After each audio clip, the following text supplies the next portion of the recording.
What's going on, everybody? I'm your host, Ben Ballion, back with another episode of the Sports Pod. And today, I'm going to get into everything that's going to go down on championship weekend in the NFL. NFC and AFC championships. First, I'll go through the Commanders and Eagles, and then I'll end the episode with the vaunted rivalry, the Bills and the Chiefs. I'll get into all of it on the other side of the intro. Hit it. DiVincenzo at three. Bang! Bang! At the wall, he jumps. It's gone. He did it. He did it. Pete Alonso with the most memorable home run of his career. All right, getting into the episode, and let's start with the early game. Let's start with Jayden Daniels and his Commanders squad, which has looked so good over the past 2 weeks. I mean, going into Tampa Bay and winning a close game in the wild card round, and then just marching into Detroit and absolutely destroying the Lions. 4 interceptions, a forced fumble. Their defense played great. And you can't discredit Jayden Daniels and that offense for putting up 40-plus points against a really good Detroit defense. So they are locked and loaded. But the Eagles' path, I would say, was quite a bit easier. In the wild card round, they played the Packers. Jordan Love threw multiple interceptions in the game, and they kind of cruised to a victory. Their offense didn't have to do too much because their defense played tremendous. And then in the second round, they played the Rams. It was a really good game. It did come down to the fourth quarter. But again, the Eagles were the better team. They won 28-22, and it did come down to one of the last drives of the game. But their defense stepped up yet again and played really well. Saquon, 2 huge rushing touchdowns, as well as Jalen Hurts. If you didn't listen to my episode recapping the wild card round, and then the other episode I did recapping the divisional round, go listen to those after these. And then make sure you stay tuned for the recap of these championship games that'll be coming out either Monday or Tuesday. I'll keep you posted. But what Jayden Daniels has been able to do, getting back to the games now, is unheard of. I mean, what he is trying to do and win a Super Bowl as a rookie quarterback has never been done before. We saw it was close to happening a couple years back with Brock Purdy, Mr. Irrelevant, and the 49ers, but it's never happened. I think Ben Roethlisberger went to the big game as a rookie, never won it. He didn't win that year. He did win a Super Bowl. But the point is, no rookie quarterback has ever won a Super Bowl. And Jayden Daniels has as good a chance as anyone as this. He has played like a veteran. He has played like he's been in the league for 6 to 8, maybe even 10 years at this point. The way that he is just unfazed, unbothered, it's by any challenge that steps in his way, incredible. The Lions defense that he played last week, they are such a good defense with Alex Anzalone and all the guys over on that defense. I know Aiden Hutchinson's out. They were missing a lot of guys, but for the most part, they were healthy. And Aaron Glenn, who got a head coaching job.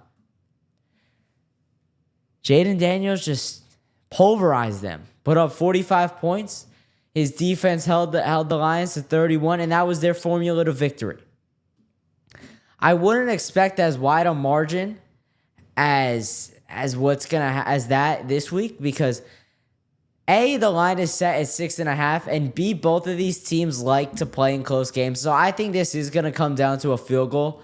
So whoever you have winning, I would take the other. I don't know. I think Washington is going to win. I don't know if I've said that already, but yeah, I'm taking the Commanders. Man, Jayden Daniels has been so good, and I don't see it stopping here. I mean, why would I?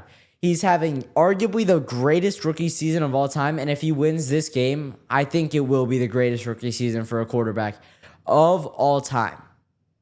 Without a doubt. He's been that good. And it wasn't what he did in the regular season. In the regular season, he was great as well. He earned the Commanders the 6th seed. The Commanders went 12-5. But it's what he's done in the playoffs. winning 2 road playoff games as a rookie, being unfazed, he just doesn't care. He's nonchalant, he's calm, he's cool, he's composed. Jayden Daniels is going to be a really good quarterback in this league for many years to come. And if it is the Bills that he ends up facing, or it is the Chiefs that he ends up facing, I think he has as good a chance as anyone to win. I think the Washington Commanders, who were not supposed to be this good, who were not supposed to be very competitive this year, with the first year with Dan Quinn, and with the first year with Jayden Daniels, the first year of Cliff Kingsbury, they were not supposed to be competitive. They weren't supposed to be Giants level bad, but they were supposed to be probably 9th, 10th, 11 picks. I don't know if I'm going to be able to find this NFL preseason prediction. I know I saw somebody who had the Commanders being in the playoffs as like a Super Bowl contender. All right, let's see. I'm looking here. This was from this is a playoff prediction. I don't know who this is from, but they had the Commanders at 3rd in the NFC East. They had the Giants at 4th, which is quite all right. All right. Here's one from Yahoo Sports. Somebody had, who is this? Charles McDonald had the Washington Commanders getting the number 1 overall pick. Shout out Frank Schwab. He had the Commanders as the biggest surprise of the season.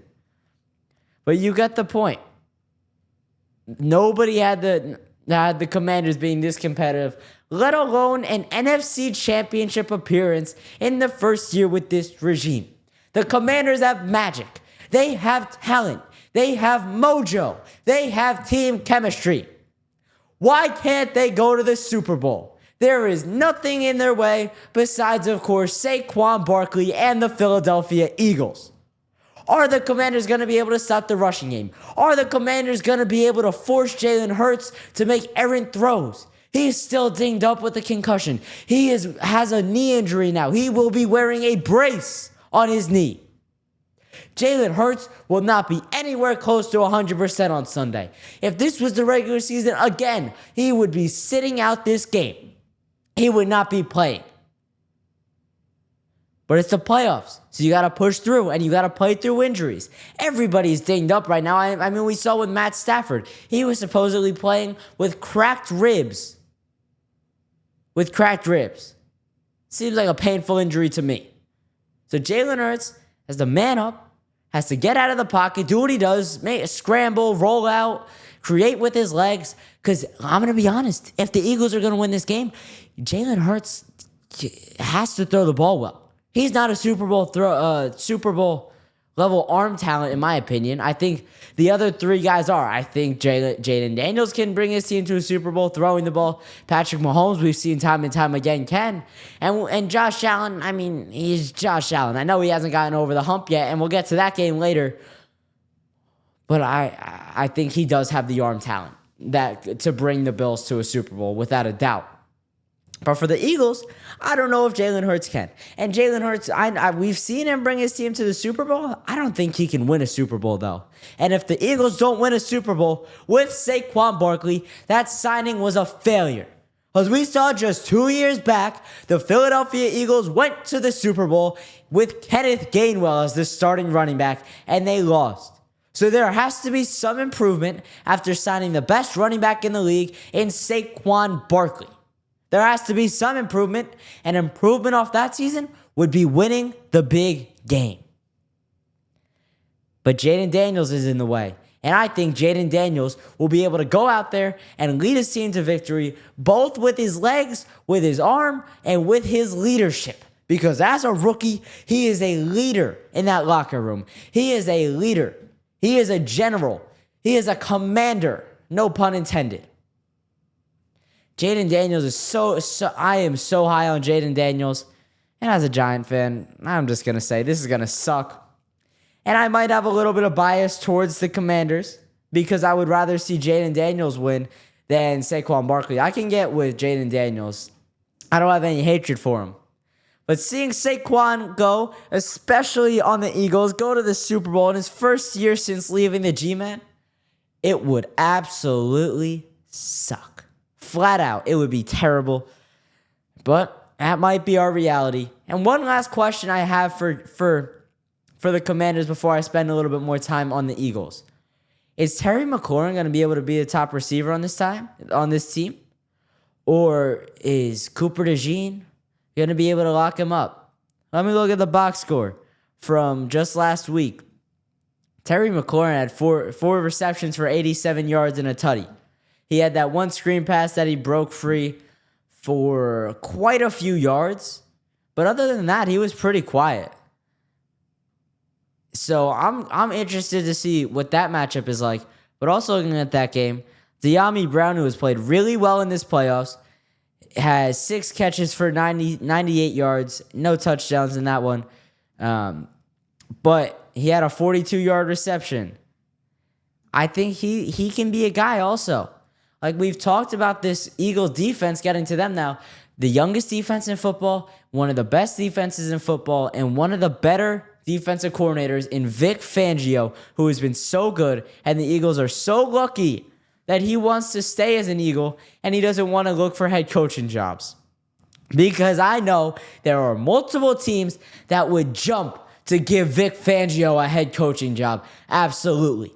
The Eagles' defense has been that good. Their offensive line has been that good. And getting to the Eagles' offense now, the offensive line has to produce. The offensive line has to give Jalen Hurts time in the pocket in this one. They have to block for Saquon Barkley if the pass game isn't working. I think the Commander game plan is going to be, we're going to load up the box, we're going to get after Saquon Barkley, and we're going to let Jalen Hurts throw the ball. If Jalen Hurts beats us through the air, so be it. But we're not going to let the Eagles beat us on the ground. That's what they've done all year. That's their formula. That's the way they've been successful this year. If you look at the last matchup these teams had, let me find it real quick. As these teams were 1-1 on the season, the Commanders won in their place, but that was a Kenny Pickett start. That wasn't a Jalen Hurts start. In that game, I think it was week 17, Saquon Barkley had 150 rushing yards and 2 touchdowns. Let's go to the first matchup they had now where Jalen Hurts was active and he did play. This one was at the Link and the Commanders lost this game. In this one, Jalen Hurts rushed for 10 carries, 39 yards, and a touchdown. Saquon, 26 carries, 146 yards, and 2 touchdowns. That's 3 tutties on the ground there and 5 in total between those 2 players on the ground through their 2 matchups this year. If I'm Dan Quinn and I'm the Commanders defensive coordinator, I am saying there is no way I get beat on the ground in this game. I don't care if we lose. They are not beating us on the ground. That's the one thing I'm not doing, and that's the one thing I will stop. If A.J. Brown has a huge game, so be it. If Devontae Smith has a huge game, so be it. But I will not get beat by Saquon Barkley and Jalen Hurts. So that front 7, Frankie Louvu, linebacker, and all those other guys up front for the Commanders have to be on their game and have to step up to the challenge and have to stop Saquon. That's how they're going to win this game, and that's how they're going to go to the Super Bowl and maybe even win the Super Bowl. All right, let's get to the Bills and Chiefs. Volume 4, Chiefs and Bills. I mean, we've seen 3 matchups this time. 2 of the 3 matchups have been thrillers. Of course, the first matchup, 13 seconds left. Patrick Mahomes drives the Chiefs down the field and sends the game to overtime. They win it in overtime. Matchup 2, the Chiefs win by 14 points. Not all that interesting, but still a Chiefs and Bills matchup always puts the ratings through the roof. And then in their third and most recent matchup, last year in the AFC divisional round, Tyler Bass misses a field goal wide right to win the game at home in Orchard Park. That game last year was one of the I think that was their best shot to win against the Chiefs. So I am taking the Chiefs this year. I mean, their defense this year has been the best of this era that they've been on, the best of this dynasty. I mean, Steve Spagnuolo has never had this type of talent to work with. He has never had this talent on his defensive line. He has never had this talent in his secondary, in his linebacker group. He has really gotten to work and gotten going with everything on this defense. They have been so good this year, and that's what carried them through the regular season. I mean, they have had a 16-1 regular season. A lot of that was courtesy of the defense. I mean, the offense wasn't all too special, which worries me.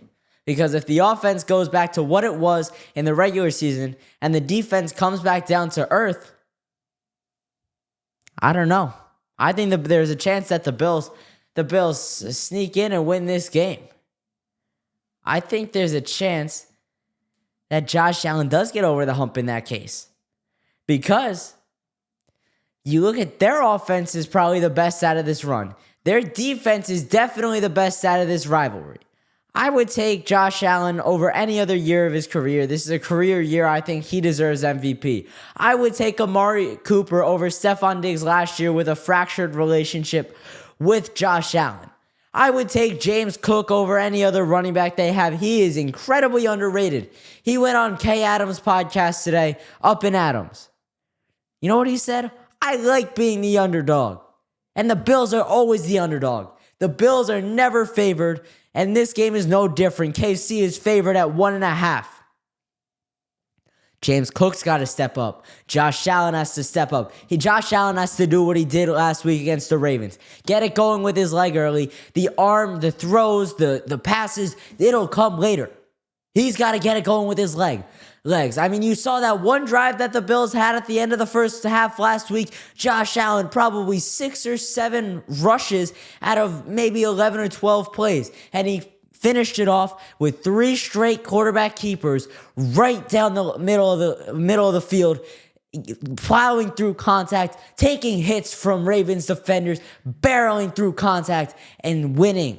Making winning plays. That's what Josh Allen has to do if the Bills are going to win. But I don't think so. One more point I'll make for the Bills being able to win. You know, you look back at Tom Brady's career, right? Dominant. GOAT. 7 Super Bowls. He's in the Super Bowl so many times. But there were years where he let other guys through. And I'm calling Patrick Mahomes the Tom Brady of this generation. I think it's pretty obvious. Patrick Mahomes has let Joe Burrow get to the Super Bowl by losing the AFC Championship 3 years back now.